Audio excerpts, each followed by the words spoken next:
If center system fails to process, then entire thing will stop processing.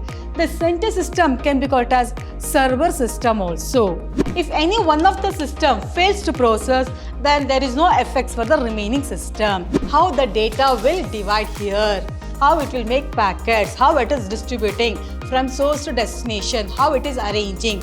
Everything is dealt by this ARPANET.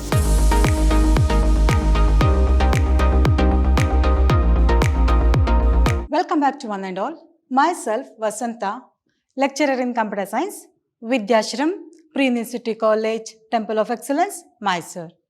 Today, we are going to start with the second session of networking concept. In the previous session, you have studied regarding introduction to network. What do you mean by network? What are the advantages of network? Networking goals, why we required, the need of networking, under that types of network like local area network, that is, it covers small geographical area within the building like, and wide area network, that means it covers large geographical area from one country to another country. And the next one is metropolitan area network, whereas here it is in between LAN and WAN, that is from one city to another city we can consider. And the difference between LAN and WAN. Whereas on today's class, you will study regarding network topologies. What do you mean by topology? That is the actual arrangement of networking computer can be called as topology. Under that, you have star topology, bus or linear topology, ring or circular topology, tree topology, graph topology, as well as mesh topology. Then with that, you will study regarding what is the main advantage of ARPANET, then OSI reference model, then communication protocols. Regarding that, you will study on today's class. First, we'll discuss about topology. What do you mean by topology? Already I told you, the arrangement of computers, the actual appearance, arrangement, how exactly computers are connected, how it is arranged. Regarding that, in topology, we'll study, that is actual appearance or the layout of networking can be called as topology. Under that, several types of topologies will get, like bus topology. In bus topology, only one bus line is there. All the computers are connected to that bus only. Ring topology, in the shape of ring format, all the computers are connected. Then star topology, then extended star topology, mesh topology, like that. So types of topologies are there. Now first we'll discuss about the first one, star topology. What do you mean by this star topology? If you observe this picture, here we have all the computers are arranged in the shape of star format. That means we have one center system.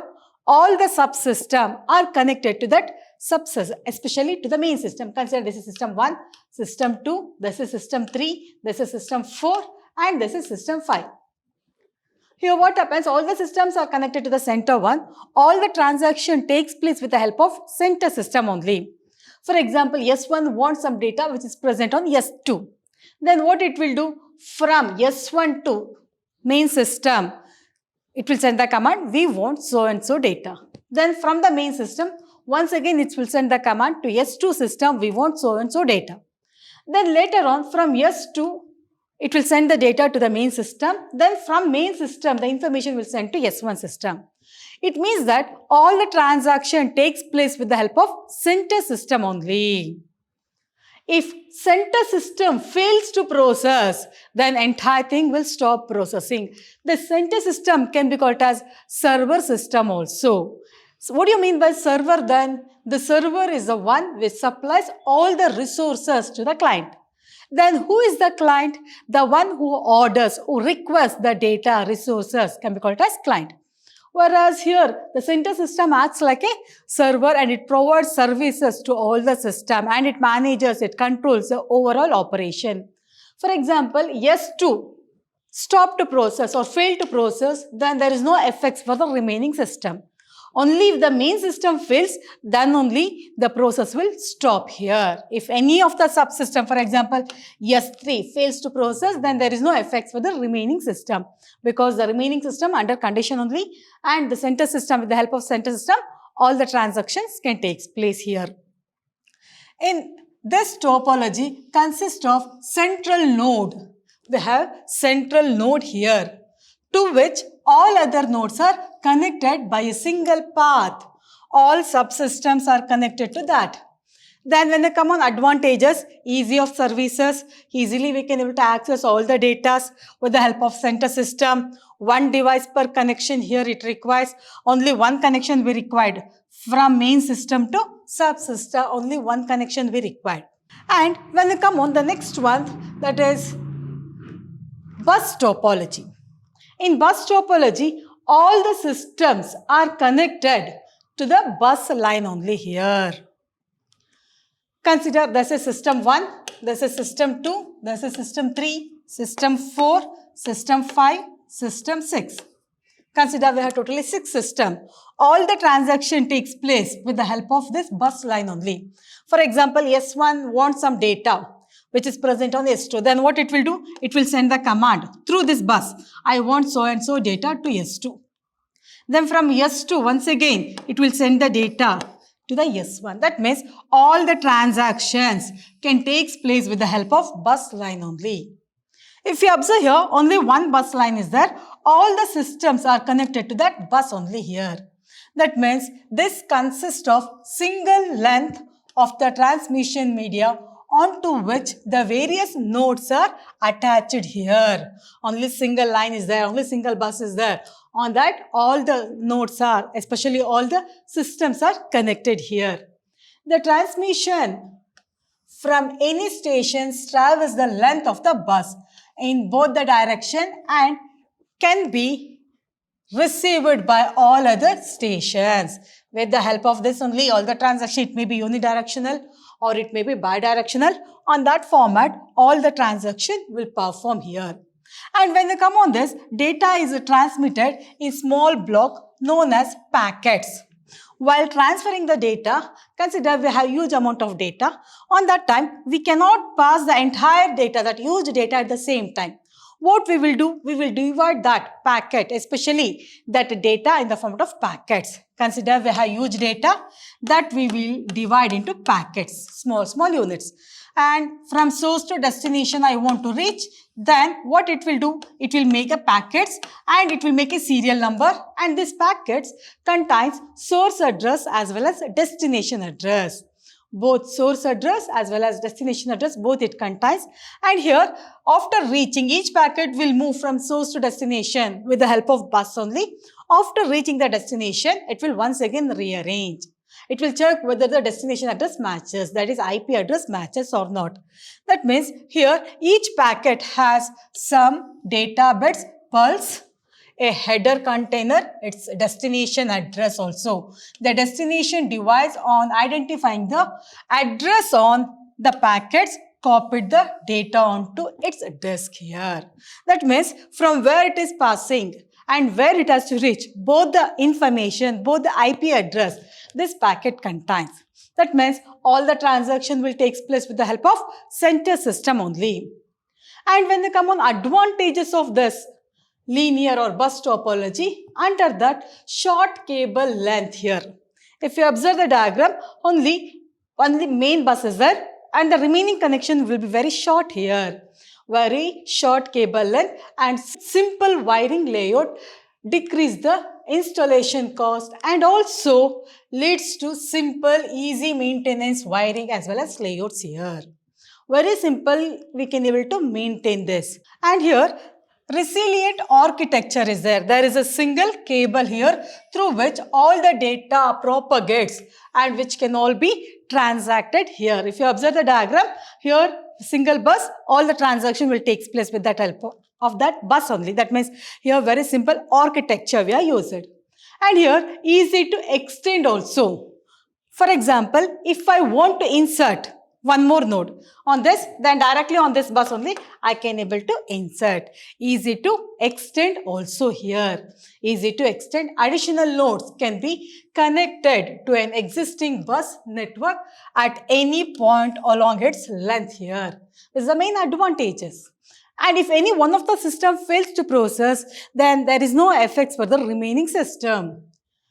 And when you come on disadvantages of linear topology, here fault diagnosis is difficult here. Fault isolation is difficult here. And repeaters configuration is also very difficult here. And nodes must be intelligent, then only we can able to perform this. These are the few drawbacks of linear topology.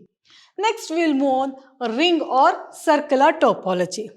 Here, if you observe this, all the systems are connected with a circular format. Consider we have some systems. I'm going to consider system 1, system 2, system 3. This is system 4, system 5, and this is system 6. For example, I want to send the data from S1 to S2. Then here I can able to send the data. It's a unidirectional format. For example, from S2 to S3, if I want to send the data, then easily I can send. For example, S2 fails to process. For example, S2 fails to process, then I'm not able to send any data from S1 to S3 because it's a unidirectional. If I want, I can send the data from S3 to S4 or S4 to S6 or S4 to S1 also. That means S4 to S5, S6 and then S1. That means it's a unidirectional format. We can able to send the data in circular format. That is, in this case, each node is connected to and only two neighboring nodes and it is transmitted onwards to another.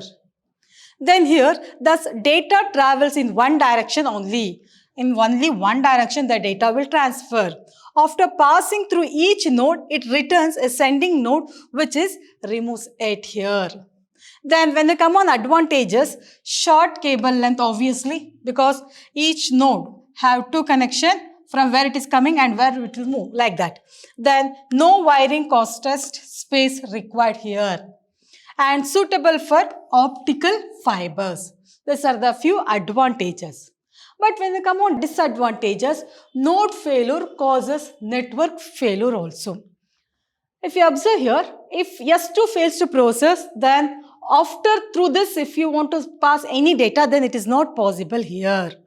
That's why node failure causes network failure also. If any one of the system fails to process, then there is a problem in the network. Difficult to diagnose faults here. Then with that, network reconfiguration is difficult here. These are the few disadvantages of ring topology. Next, we will move on. The next one, tree topology. If you observe this picture, here all the systems are connected in the format of tree. Consider this is the root. From that we have 3 child. From that, if I am going to consider station 2, from that station 4 and station 5. Station 3, if I am going to consider, then station 6. From station 6 to section 9, station 10. In the same way, station 4 to station 7, station 8. If I am going to consider station 8, then station 11. That means here all the computers are connected in the format of tree shape here. Here the transaction we can able to transfer from one node to another node. That is, here the shape of the network is that of an inverted tree format with the central root branching and sub-branching to the extremities of the network. If you observe, this is the root and this can be called as child here. Transmission in this topology takes place in the same way as it is in the bus topology. That means here with the help of this line through this bus only, the transaction will take place here.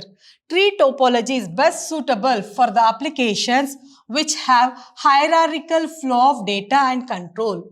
In random format, when you want to transfer the data, then we need this tree structure, especially tree format of topology we required. Hierarchical means in random format, in different format, in different memory position, then we need this tree topology. Since tree topology is a modification of a pure network topology, bus topology, it is hybrid topology also. These are the things regarding tree topology. Next, we will move on. Graph topology. What do you mean by this graph topology?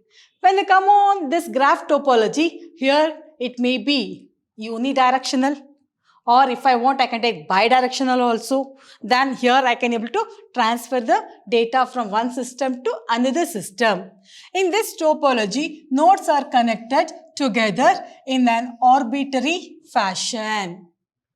Then a link may or may not connected two or more nodes here. There may be multiple links also. If you observe here, this 4 contains 3, 1 as well as 5. That means multiple links also there here. In multiple path, we can able to transfer the data here. It is not necessary that all nodes are connected. There is no any condition that must and should each and every node has to be connected. But if a path can be established in two nodes via one or more link is called as a connected graph here. These are the things regarding graph topology. Next we will move on mesh topology. But if you observe this picture, here we used to call it as a mesh topology. Here must and should each and every node or each and every system, there must and should be a direct connection. We have to establish a connection between each and every system. For example, I am to consider this S1, S2, S3, S4, S5, S6 as well as S7. If you observe from S1, there is a connection, direct connection between S1 to S6, S1 to S5, then S1 to S7, S4, S3, S2. That means there must and should be a connection between each and every node. For example, if you have a node, here one node, here one node, here one node, all the side we have one node. Here if you observe here, there is a connection between from 1, 2, 3, 4, 5. 1 to 2, 1 to 3, 1 to 4, 1 to 5. Then in the same way, from 2 to 1, 2 to 5, 2 to 4, 2 to 3. Then if I am going to consider 3, there is a connection between 3 to 4, 3 to 5, 3 to 1, 3 to 2. If I am going to consider 4, here also 4 to 5, 4 to 1, 4 to 7, 4 to 3. That means here must and should we have to establish direct connection between each and every system. When I observe here, the complexity is more here. Complexity is more because must and should, it has to establish a direct connection between each and every system. If you observe here, only we have 7 systems. For that 7 system only, the complexity will be more. Here I am having only 5 systems. For that also, where complexity is more. If I have thousands together systems, then we have to establish the connection between all the 1,000 systems. Then complexity is more here. Then if you observe, if any one of the system fails to process, then there is no effects for the remaining system. For example, here S1 fails to process, there is no any effects for the remaining system. Remaining system can work easily. But when we come on ring topology, there is a problem. If we come on star topology, there also, if center system fails, then everything will fail. Whereas here, if any one of the system fail, then there is no effects for the remaining system. In this topology, each node is connected to more than one nodes to provide an alternative route in the case of host is either down or too busy. We have direct connection here, we have to establish us between each and every system. The mesh topology is excellent for long distance network because it provides extensive backup and rerouting and pass through the capabilities here. Communication is possible between any two nodes on the network either directly or by passing through that. The mesh topology is commonly used in large internetwork environment with star, ring and bus attached to each node, and this is also ideal for distributed network. Here each and every system have equal capability. Whereas if you come on star topology, only the center system have higher capability, whereas here each and every system having equal capability. Then next we will move on. What do you mean by ARPANET? Whereas when they come on ARPANET, usually in the exam, you will get the expansion of ARPANET. What do you mean by ARPANET? It is the Advanced Research Project Agency Network.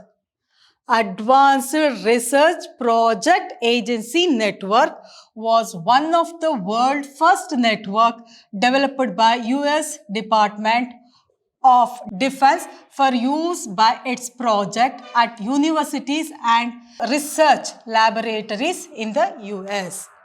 It's a main technique in the beginning in the network they used it. It acts like a backbone. Whereas on this only, the networking concept, especially how packets will develop here, how the packets will transfer from source to destination.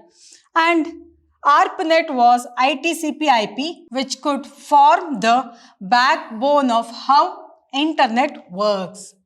Exactly how in the internet it will work. It acts like a backbone. How the data will divide here, how it will make packets, how it is distributing from source to destination, how it is arranging. Everything is dealt by this ARPANET. Next, one by one we'll discuss. The next one under that OSI reference model. OSI reference model stands for Open System Interconnection. What do you mean by this? How exactly here it will work? Under this, OSI reference model is divided into 7 different layers according to different functionalities. Each layer will perform some specific functions here. The first one is physical layer. If you observe this picture, here we have host 1 as well as host 2. Then in the first phase, we have physical layer. And the second one, data link layer. Third one, network layer. Then transport layer, session layer, presentation layer. These are the few layers in this we'll get one by one. Okay, now we'll discuss that one by one. First, we'll discuss about physical layer. What do you mean by this physical layer? Physical layer, it is concerned with transmitting raw bits over the communication channel. If you observe the picture, here in the physical level, it transfers the raw bits. Then the next layer, data link layer. What is the main functionalities of data link layer? The main function of data link layer is to encode and decode raw data to form frames or packets here. It makes a frame here. How exactly the packet has to be developed here. Regarding that, mainly this data link layer deals. And the next one is network layer. Whereas this layer determines how packets are routed from source to destination. This layer provides for switching and routing technologies. Whereas especially in the network layer, what exactly it will perform? It will tell you from which route the packet has to be transferred from source to destination. Consider we have source here and here we have destination. In this source, we have some data. We want to transfer the data to destination. And from this source, what it will do? It will divide the data into packets. And each packet having their IP address. That means from which system it is moving, where it has to reach. That means it contains both source address as well as destination address. And it will make their own serial number. Then after reaching destination, there is no any conditions that each and every packet has to be moved from same path. One packet can move one path and another packet can move another path. Every packet can move from source to destination in different path. After reaching destination, once again the packet has to be rearranged depending upon their serial number. It means that each packet has source address as well as destination address. This work and how exactly these packets will move. Regarding that, mainly it will deal on network layer. It determines how packets are routed, from where it is moving, and from source to destination, how it is transferring. Regarding that, mainly in the network layer, it will decide. And the next one, transport layer. Whereas in this layer is concerned with actual delivery and error checking in the data once it is arrived. It means that after reaching destination, in the destination it has to check whether all the packets are reached, because each packet will move from source to destination in different path. But here, after reaching destination, here it has to check whether all the packets are came, or is there any packets are left in between, whether it is not arranged properly. Everything here in the destination, it has to be checked. Is there any error is there while passing data from source to destination? There is a probability to lose the data. Is there any data is lost here, or the data, whatever data in that, is it working properly? Everything is controlled by this transport layer. And the next one, session layer. What do you mean by this session layer? This layer is responsible to establish connection between communicating machine. Mainly it connection between communication machine, it will works. And the next one, presentation layer. When we come on presentation layer, this is concerned with syntax, semantic of the data that has to be transmitted. Whichever data we are transmitting, is there any syntax error or is there any semantic error? Like that, it has to check. And hence, it is also called as syntax layer also. Syntax, whether it is working properly or not, whether the logic is right or wrong, everything here it will check. And the next one, application layer. This layer provides access to the various network services. This layer contains variety of protocols like HTTP, FTP, etc. That is file transfer protocol, which are the protocols here. Regarding that, which applications, which software exactly we are using. Regarding that, mainly on this application layer, it deals. Next, we'll move on communication protocols. What do you mean by this communication protocols? Communication protocol is a set of rules followed for exchanging the information between devices through network. Some rules and regulations in the network we have to follow. That rules and regulations can be called as here protocol. If I want to come to college, then I have to follow some rules and regulations. Every day I have to wear uniform and I have to bring the notes and I have to bring the, if I required manual, calculator, all those things I have to bring, whichever stationaries I required, that also I have to bring. That are the rules we have to follow in the college. In the same way, in the network also, we have to follow some rules and regulations. That rules and regulations can be called as protocols here. The different protocols like TCP/IP, HTTP, FTP, SMTP, SLIP, PPT. These are the few protocols in the network we have to follow. Whereas in the next class, you will study regarding TCP/IP model, how exactly it will work. Then what do you mean by HTTP? What is the main functionalities of that? Then FTP, that is file transfer protocol. What is the main functionalities of FTP? Then SMTP, how exactly mails are transferring, how it is transferring regarding that. Then SLIP, how exactly it will work in the internet. Then PPT. These are the major protocols we have to study in the next class. Then next class, you will study regarding the protocols, especially communication protocols. Regarding that, you will study. Thank you for all of you.